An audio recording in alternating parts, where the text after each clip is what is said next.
Hello friends, நான் வந்துட்டேன். Justice for Neha இந்த ஒரு ஹேஷ்டேக் கர்நாடகா முழுக்க ஒரு மிகப்பெரிய ஒரு வைடு ப்ரொட்டஸ்டா ஸ்ப்ரெட் ஆகிட்டு இருக்கு. எல்லா இடங்களையுமே இந்த நேகா பத்தியான சில விஷயங்கள் தான் பயங்கரமா போயிட்டு இருக்கு. ஸோ இந்த நேகா அப்படின்ற ஒரு விஷயம் உங்களோட ஃப்ரெண்ட் யாராச்சும் கர்நாடகாவில் இருந்திருந்தா டெஃபினட்டா இந்த விஷயம் உங்களுக்கு தெரிஞ்சிருக்கும். என்ன அப்படின்னாக்கா, ஒரு பொண்ணு எக்ஸாம் எழுதிட்டு வெளியில வர நேரத்துல அந்த காலேஜ் கேம்பஸ்ல ஒரு பையன் அவன் வச்சிட்டு இருந்த கத்தியை எடுத்து அந்த பொண்ணை அவங்க மார்பு பகுதியிலுமே கழுத்துலையுமே குத்தி கொன்னு இருக்கான் அந்த பொண்ணை. ஸோ அந்த இறந்த அந்த பொண்ணு பேர் தான் நேஹா. கேட்கவே கொடூரமா இருக்குல்ல. அந்த மாதிரி ஒரு சம்பவம் தான் இன்னைக்கு கர்நாடகால நடந்திருக்கு. அந்த கர்நாடகால இருக்கிற மக்கள் தான் இப்போ ஜஸ்டிஸ் ஃபார் நேகா அப்படின்ற ஒரு ஹேஷ்டேகை பயன்படுத்திட்டு உலகம் முழுக்க இந்த ஒரு விஷயத்த கொண்டு போய் சேர்த்து இருக்காங்க. ஸோ அங்க இந்த ஒரு விஷயத்தை தாண்டி அந்த குற்றவாளியையுமே வந்துட்டு கண்டுபிடிச்சிட்டு இப்போ ஜெயிலையுமே அடைச்சு வச்சிருக்காங்க.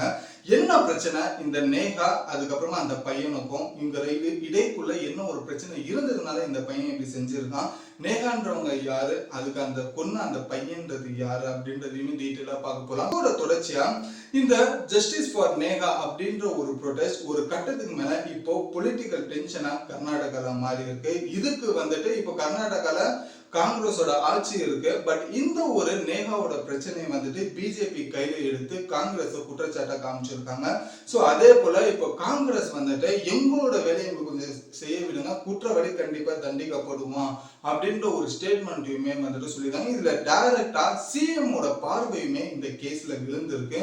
ஸோ அதை பத்தி தான் இந்த ஒரு வீடியோல பார்க்க போறோம். ஸோ இந்த ஒரு நேகாவோட கேஸ் ஸ்டடி ஒரு மிகப்பெரிய ஒரு பிரச்சனையா இப்ப கர்நாடகால போய்கிட்டு இருக்கு. என்ன நடக்குது நம்ம பக்கத்துல இருக்கிற ஸ்டேட்ல, என்ன விஷயம், யார் இந்த நேகா, இவங்களுக்கு நடந்த கொடுமைகள் என்ன அப்படின்றது கம்ப்ளீட்டா வழக்கம் போல 10 நிமிஷத்துல ஸ்கிராச்ல இருந்து பார்க்க ஆரம்பிச்சலாம். ஸோ வாங்க வீடியோக்குள்ள போகலாம். நான் தான் உங்களோட ஏபி and welcome to our channel. இன்னும் நம்ம சேனல் சப்ஸ்கிரைப் பண்ணனா உடனே சப்ஸ்கிரைப் பண்ணிக்கங்க. அப்பதான் உலகத்தில் நடக்கிற எல்லா விஷயங்களும் உங்களுக்கு புரியுற மாதிரி வெறும் 10 நிமிஷத்துல நீங்க எல்லா விஷயத்தையுமே தெரிஞ்சுக்க முடியும், ஒரு ஃப்ரெண்டு சொல்ற மாதிரி.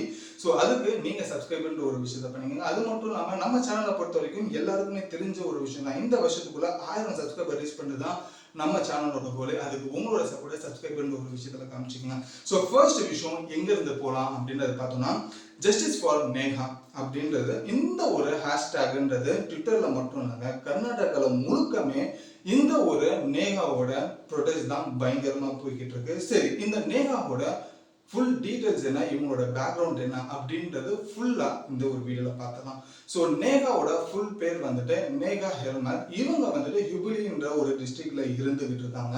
ஸோ இவங்களோட அப்பா யார் அப்படின்றது பார்த்தோம்னா நிரஞ்சன். இவங்க வந்துட்டு காங்கிரஸோட கவுன்சிலர், ஸோ பொலிட்டீஷியனோட பொண்ணு.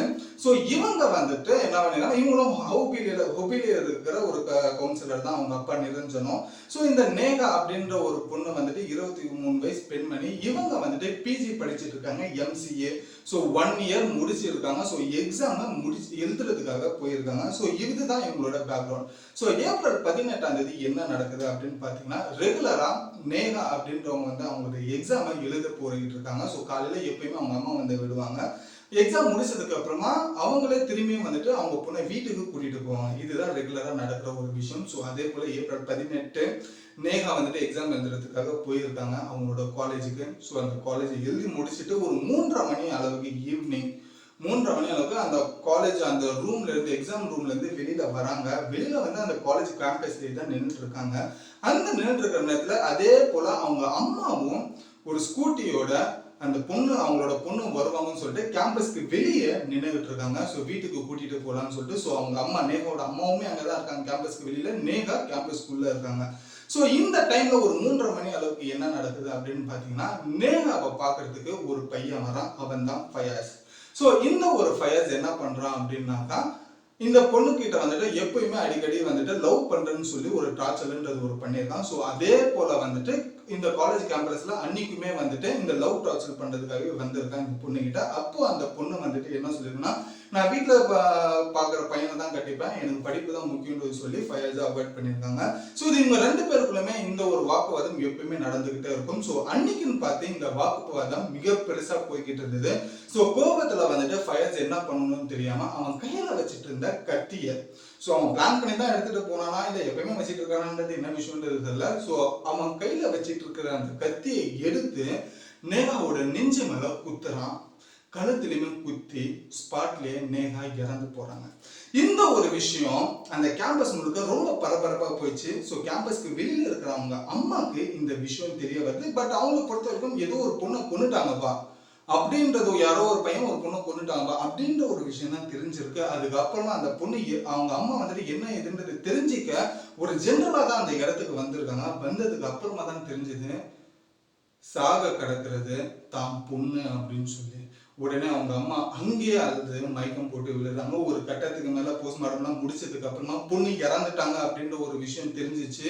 ஸோ ஆக முதல்ல நேகான்றவங்க இறந்துட்டாங்க. ஸோ இந்த ஃபயஸ் எங்க போனான்றது தெரியவே இல்லை. அதுக்கப்புறமா கேஸ்ல வந்துட்டு போலீஸ் இன்வால்வ் ஆனதுக்கு அப்புறமா கிட்டத்தட்ட 2 நாள் தேடி கிட்டத்தட்ட 16 சிசிடிவியை சர்ச் பண்ணதுக்கு அப்புறமா ஃபைனலா ஃபயஸ் கிடைக்கிறான். ஃபயஸ் கிடைச்சதுக்கு அப்புறமா அவனுக்கு 14 நாள் ரிமைண்டர் அப்படின்ற ஒரு விஷயத்துல வச்சுக்கிட்டு இருக்காங்க. இந்த ஒரு விஷயம் ஜஸ்டிஸ் ஃபார் நேகா அப்படின்ற ஒரு ஹேஷ்டாக ட்ரெண்ட் பண்ணி அவங்க கூட படித்தவங்களும் சரி, அந்த காலேஜ் மெம்பர்ஸும் சரி, சுற்றி இருக்கிற எல்லா ஸ்டூடெண்ட்ஸ் பொதுமக்கள் எல்லாருமே நேகாவோட சப்போர்ட்டுக்கு வர ஆரம்பிச்சாங்க. நேகாக்காக ப்ரொடெஸ்ட் பண்ண ஆரம்பிச்சாங்க. அந்த ப்ரொடெஸ்ட் தான் இன்னைக்கு ஒரு பொலிட்டிக்கல் டென்ஷனா கர்நாடகாவில் நடந்திருக்கு. இது எல்லாமே இப்போ இப்படிதான் நடந்துட்டு இருக்கு. சரி, இந்த சம்பவம் நடக்கிறதுக்கு முன்னாடி ஃபயாஸ் யார், நேகா எப்படி ஃபயாஸுக்கு அறிமுகம், இதை முதல்ல நம்ம பார்க்கணும். ஸோ இந்த ஒரு ஹிஸ்டரியை பார்க்கும்போது நேகா வந்துட்டு இப்போ பிசி படிச்சுட்டு இருக்காங்க. 1 இயர் எம்சிஏ ஃபர்ஸ்ட் இயர் முடிச்சிருக்காங்கன்னு சொன்னீங்க. அவங்க யூஜி பண்ணிட்டு இருந்தாங்க பிசிஏ.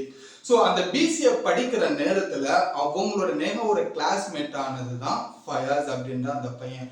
ஸோ யூஜில இருந்தே இந்த ஃபயாஸ் வந்துட்டு நேகாவை வந்துட்டு லவ் பண்ணிக்கிட்டு இருந்திருக்கான் ஒன் சைடாவே. ஸோ அப்போவுமே நேகா வந்துட்டு என்ன சொல்லியிருக்காங்கன்னா அந்த பையனை அவாய்ட் பண்ணியிருக்காங்க. எனக்கு படிப்பு தான் முக்கியம், வீட்டில் இருக்கிற பையனை பார்த்தா நான் கல்யாணம் பண்ணிப்பேன் அப்படின்ற ஒரு விஷயத்த சொல்லியிருக்காங்க. ஸோ இந்த ஒரு விஷயம் கிட்டத்தட்ட யூஜி முழுக்க போயிட்டு அதுக்கப்புறமா பிஜியில் போயிட்டு நேகா 1 இயர் முடிச்சதுக்கு அப்புறமா தான் ஃபயர் இந்த மாதிரி ஒரு விஷயத்த வந்துட்டு செஞ்சிருக்காரு கோபத்துல அப்படின்ற ஒரு விஷயம் தெரிய வருது. சரி, இது நேகாவோட ஒரு சம்பவம் அண்ட் அவங்களோட ஒரு பேக்ரவுண்டு. இந்த ஃபயாஸ் யார் அப்படின்றது பார்க்கும்போது இந்த ஃபயாஸை பத்தி ஒருத்தர் வெளியே வந்துட்டு ஃபயாஸ் யார் அப்படின்றது சொல்றாரு. அவர் வேற யாரும் இல்லை, அவரோட அப்பா.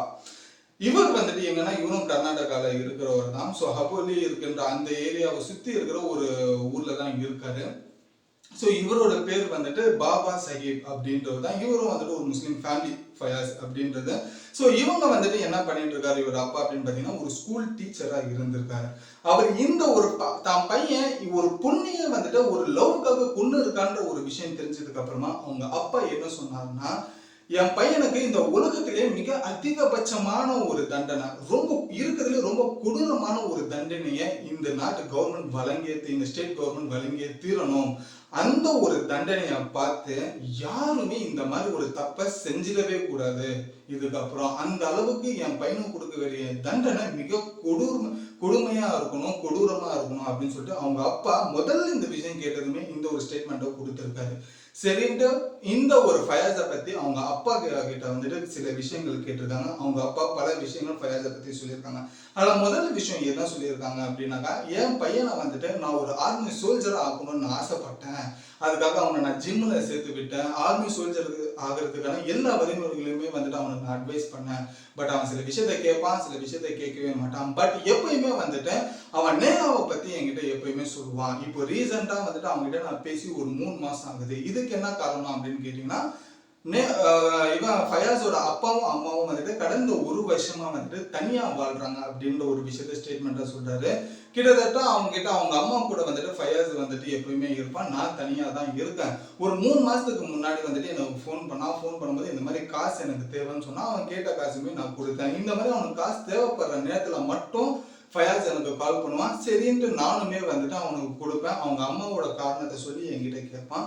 ஸோ நானுமே வந்துட்டு ஃபயாஸுக்கு வந்துட்டு கேட்ட காசு கொடுத்துருவேன். ஸோ அதுக்கப்புறமா கிட்டத்தட்ட அவன் 3 மாசமா எனக்கு ஃபோனுன்றது பண்ணல. பட் எப்பயுமே அவன் நேகாவை பத்தி பேசிக்கிட்டே இருப்பான். நானும் நேகாவும் லவ் பண்றோம், நானும் அவனும் வந்துட்டு உண்மையா கல்யாணம் பண்ணிக்க போறோம் அப்படின்ற அளவுக்குலாம் வந்துட்டு எங்ககிட்ட பேசுவான். என்கிட்டயும் அவங்க அம்மா கிட்டயும் பேசுவான். எப்போ யூஜில இருந்தே பேச ஆரம்பிச்சுட்டு இருக்கான் பொழுது. அது உண்மையா என்ன விஷயம் தெரியல. உண்மையா 2 பேரும் லவ் பண்ணியிருக்காங்களா, அதுக்கப்புறம் தான் பிரிஞ்சாங்களான்றது என்ன விஷயம் தெரியல. பட் இவங்க அப்பா இதை சொன்னதுக்கு அப்புறமா இந்த கேஸ் வேற மாதிரி போகுது. அப்போ உண்மையிலேயே நேகாவும் பிளஸ் வந்துட்டு இந்த ஃபயாஸுமே வந்துட்டு லவ் பண்ணிட்டு இருந்திருக்காங்க. இப்போதான் ஏதாவது தெரிஞ்சுக்கலாம்னு இப்படி ஒரு டவுட் போலீஸுக்கு போகுது. பட் இருந்தாலுமே அவங்களோட அப்பாவோட ஸ்டேட்மெண்ட் ஃபுல்லா கேட்குறாங்க. அதுக்கு அப்புறமா என்ன சொன்னாங்கன்னா, அதுக்கப்புறமா ஏதோ நேகாவுக்குமே பிளஸ் ஃபயாஸுமே ஏதோ பிரச்சனை அப்படின்றது மாதிரி இருந்தது. அதுக்கப்புறம் 2 பேர் பிரிஞ்சுக்கிட்டான்னு. அதுக்கப்புறம் நான் எதை பத்தியுமே அவனும் பேசுறதில்லை, நானும் கேட்க மாட்டேன். பட் நான் என்னைக்குமே ஒரு அட்வைஸை மட்டும் ஃபயாஸுக்கு கொடுப்பேன். அவங்க வந்து ஹிந்து, நம்ம வந்து முஸ்லிம்ஸ், 2 பேருக்குமே வந்துட்டு செட்டுன்றது ஆகாது கல்யாணத்துக்கு அப்புறம். அதனால நீ விட்டுருந்தது தான் நான் வந்துட்டு சொல்லுவேன். பட் நேகா அந்த பொண்ணு வந்துட்டு ஆல்ரெடி எங்க ஃபேமிலிக்கு எல்லாருக்குமே தெரியும். ஏன்னா யூஜில ஒன்னா படிச்சவங்க. ஸோ அதனால நான் நேகாவையும் நாங்கள் பார்த்துருக்கோம். ஸோ இவன் இப்படி சொல்லும் போது எல்லாமே எங்களுக்கு அது செட் ஆகாது, நம்ம குடும்பத்துக்கு செட் ஆகாதுன்னு தான் நான் அவனை வந்துட்டு மிரட்டியுமே சொல்லியிருக்கேன், அன்பவுமே சொல்லியிருக்கேன். பட் அது மீறியுமே அவன் பண்ணிக்கிட்டு இருந்திருக்கான்னு சொல்லி அவங்க அப்பா இந்த ஒரு விஷயத்தை சொல்றாங்க. சரி, இது ஃபயாஸோட அப்பா. ஸோ அவன் ஜெயில போயிட்டு 14 நாள் ரிமைண்டர்ல இருக்கிறான். ஸோ இது வந்துட்டு அவங்களோட அப்பான்றது இந்த ஒரு விஷயத்த சொன்னாரு. இதுக்கு அப்புறமா நேனாவோட அப்பா கிட்ட போகும்போது நிரஞ்சன் அவர் வந்து கவுன்சிலரா இருக்காரு இல்லையா. ஸோ அவர்கிட்ட அதை கேட்கும்போது வந்துட்டு என்ன சொல்றாருன்னா, என்ன பஞ்சாயத்து நடந்தது அப்படின்னாக்கா, நானும் வந்துட்டு என் பொண்ணு வந்துட்டு அடிக்கடி என்கிட்ட சொல்லுவான், ஃபயாஸ் அப்படின்ற ஒரு பையனை ரொம்ப லவ் டார்ச்சர்ன்றது ஒன்று கொடுத்துக்கிட்டு இருக்கான், எனக்கு பிடிக்கல, எங்க அப்பா சொல்ற பையனை தான் நான் கட்டிப்பேன்னு சொன்னாலும் கேட்க மாட்டான் அப்படின்ற மாதிரி வந்துட்டு என் பொண்ணு கிட்ட சொல்லுவான். நான் இந்த ஒரு விஷயம் வந்துட்டு தெரிஞ்சுக்கிட்டு என்ன பண்ணேன்னா, என்னோட சகோதரரை வந்துட்டு ஃபயாஸ் கிட்ட வந்துட்டு பேச சொன்னேன். இந்த மாதிரி வந்துட்டு நீங்க வேற நாங்க வேற, ஸோ கண்டிப்பா செட் ஆகாது, ஆனாலும் இந்த மாதிரி டார்ச்சர் பண்றதெல்லாம் விட்டுருப்பா அப்படின்ற மாதிரி என்னோட பிரதர் வந்துட்டு ஃபயாஸ் கிட்டயுமே சொல்லியிருந்தான். பட் அதை நாங்கள் வார்ன் பண்ணியுமே இந்த மாதிரி ஒரு விஷயத்த தொடர்ந்து அவனை டார்ச்சர் பண்ணிட்டு இருந்தான். பட் இதுக்கு ஒரு முற்றுப்புள்ளி வைக்கலாம்னு சொல்லிட்டு தான் நான் நினைச்சுக்கிட்டு இருந்தேன். பட் அதுக்குள்ளேயே இந்த மாதிரி ஒரு சம்பவம்ன்றது நடந்து போச்சுன்னு சொல்லிட்டு அவங்க அப்பா அழுதுகிட்டே இந்த ஒரு ஸ்டேட்மெண்ட்டை கொடுக்குறாங்க. ஸோ இதுதான் 2 தரப்புல இருக்கிற மக்கள், அவங்க 2 அப்பாவுமே வந்துட்டு சொன்ன ஒரு விஷயம். சரி, இது ஒரு மிகப்பெரிய ஒரு கொஸ்டின் மார்க். என்னன்னா, நேமாவோட அப்பா இல்ல ஃபயாஸ் தான் வந்துட்டு ஒரு டார்ச்சர்ன்றது ஒன்று பண்ணியிருந்தான், ஸோ என் பொண்ணு லவ் பண்ணலன்னு சொல்றாங்க. அதே போல ஃபயாஸோட அப்பா வந்துட்டு இல்ல 2 பேருமே லவ் பண்ணாங்க தான், பட் நடுவில் என்ன ஆச்சுன்றது தெரியல அப்படின்னு சொல்லி அந்த ஒரு ஸ்டேட்மெண்ட்டை கொடுக்குறாங்க. இதுக்கு இன்னும் விடைன்றது ஒரு விஷயம் தெரியல. இந்த ஒரு விஷயம் வந்துட்டு பொது பிரச்சனையா மாறும்போது இதுல பொலிட்டிக்கல் டென்ஷனா வருது. ஸோ இந்த பொலிட்டிக்கல் டென்ஷனா இருக்கும்போது கர்நாடகாவில் இப்போ காங்கிரஸ்ன்றது இருக்கு, இப்போ பிஜேபி வந்துட்டு காங்கிரஸ் மேல குற்றச்சாட்டு வைக்கிறாங்க. இந்த மாதிரி வந்துட்டு ஒரு ஹிந்து பொண்ணை ஒரு முஸ்லீம் பையன் வந்து வலுக்கட்டாயமா லவ் பண்ற பேர்ல லவ் பண்ணி அவனை கல்யாணம் பண்ணி அவங்கள மதம் மாத்துறாங்க. இது ரெகுலரா நடக்கிறது தான். இதுக்கு எல்லாத்துக்குமே காங்கிரஸ்ல இருக்கிற ஆட்சி தான் இதுக்கு காரணம். பிஜேபி தான் இந்த மாதிரிலாம் நடந்திருக்காது குற்றச்சாட்டு எல்லாம் வைக்கிறாங்க பிஜேபி சைட்ல இருந்து. ஸோ இதை கேட்டுக்கிட்ட காங்கிரஸ் என்ன சொல்றாங்கன்னா, இந்த மாதிரி ஒரு விஷயங்கள் வந்துட்டு இது பொலிட்டிக்கலா ஆக்காதீங்க அப்படின்னு சொல்லி சிஎம் சொல்றாரு. அங்க இருக்கிற கர்நாடகாவோட சிஎம் சொல்றாரு, இந்த மாதிரி பொலிட்டிக்கல் விஷயமா ஆக்காதீங்க, குற்றவாளியை நாங்கள் கண்டுபிடிச்சிட்டோம், சட்டம் தன் கடமையை செய்யும், ஸோ நீங்க அது வரைக்கும் கொஞ்சம் பொறுமையா இருங்க, அவனுக்கு தக்க தண்டனை இதுக்கு கொடுக்கப்படும் அப்படின்னு சொல்லி சிஎம்ஏ இந்த ஒரு விஷயத்தை அனௌன்ஸ் பண்ண. இந்த ஒரு ஜஸ்டிஸ் ஃபார் நேகா அப்படின்ற ஒரு விஷயம் சிஎம் பார்வை அளவுக்கு போயிருக்கிறது தான் இங்க மிகப்பெரிய ஒரு பிரச்சனையா கர்நாடகா முழுக்க பார்த்துருக்காங்க. பட் இன்ன வரைக்கும் 14 நாள் நம்ம ரிமைண்டர்ல இருக்கான். இதுக்கு அப்புறம் அவனுக்கு என்ன அதிகபட்சமான ஒரு தண்டனை கொடுக்கணும் அப்படின்றது நீங்க என்ன நினைக்கிறீங்க அப்படின்றத கமெண்ட்ல சொல்லுங்க. எனக்குமே கோவம் வருது இந்த ஒரு விஷயத்த பார்க்கும்போது. பட் இருந்தாலும் உங்களுக்கு அந்த மாதிரி இப்போ சொன்ன இந்த ஒரு சம்பவத்தை கேட்கும்போது உங்களுக்கு அதிகபட்சமான ஒரு தண்டனை நீங்க லைஃப்ல என்ன நினைக்கிறீங்களோ அந்த தண்டனையை பத்தி கமெண்ட்ல சொல்லுங்க, நானும் படிச்சு தெரிஞ்சுக்கிறேன். ஸோ இதுதான் ஜஸ்டிஸ் ஃபார் நேகா கர்நாடகாவில் நடந்த ஒரு பிரச்சனை கொடூரம். ஸோ இந்த ஒரு விஷயம் தான் உங்ககிட்ட சொல்லியிருக்கேன். ஸோ உங்களோட ஃப்ரெண்ட்ஸ்க்கும் இந்த ஒரு விஷயம் தெரிஞ்சா ஷேர் பண்ணுங்க, அவங்களும் தெரிஞ்சுக்கணும் என்ன விஷயம் நடந்திருக்கு அப்படின்றது. இதோட இந்த வீடியோ முடிச்சுட்டு நானும் கடையை முடிட்டு கிளம்புறேன். இந்த வீடியோ பிடிச்சிருந்தா லைக் பண்ணிக்க, உங்க ஃப்ரெண்ட்ஸ் கிட்டயுமே ஷேர் பண்ணிக்க, அவங்களும் ஜென்ரல் நாலேஜ் தெரிஞ்சுக்கிட்டுமே. ஓகேங்களா? So until then bye bye AB.